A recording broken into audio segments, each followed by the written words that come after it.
Ms. Rodgers, 5 minutes. Thank you, Mr. Chairman. Good morning, colleagues, and welcome to our witnesses. Our energy dominance and reliable grid is what powers our way of life. For more than 100 years, generations of Americans have come to rely on electricity to the point that most of us don't even think about it anymore.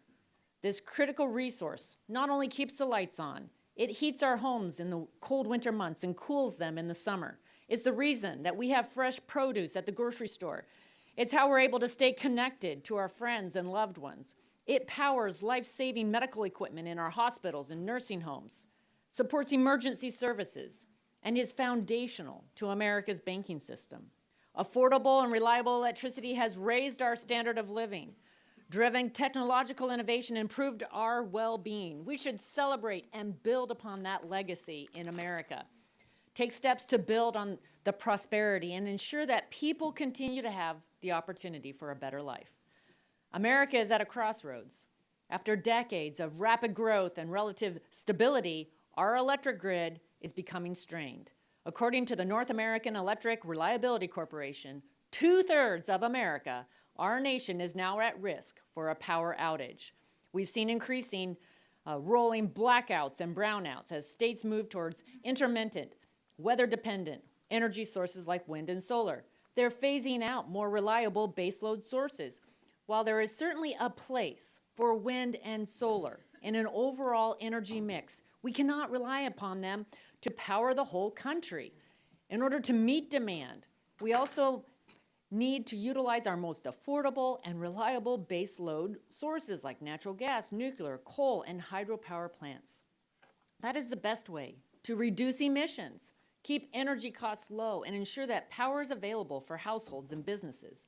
It will also help cut China out of our supply chains, which currently controls the critical materials necessary for sources like wind and solar.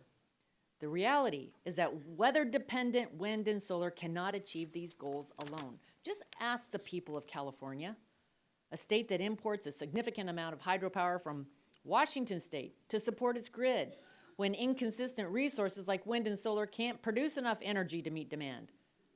Rather than a forced energy transition, we should be working to expand our energy resources through an all-of-the-above strategy. That's the best way to bring down costs for Americans who are currently paying more while getting less when it comes to electricity. An energy expansion will ensure families aren't having to make the tough choices about whether to pay the electric bill, fill up their gas tank, or buy groceries for their families, or having to conserve energy when it's hot or cold outside. And it will ensure that people, not the government, are able to continue choosing the cars they drive or household appliances that best work for their lives. As the nation's grid operators, our witnesses today face many challenges in making our complex electrical grid operate smoothly. ISOs and RTOs have an important responsibility to homeowners, businesses, hospitals, and beyond to make sure our grid is reliable. I look forward to discussing how we can leverage a strong grid to boost our economy, raise our standard of living, and reduce emissions. Thank you, and I yield back. Gentleman yields back. I now go to the ranking member of the full committee.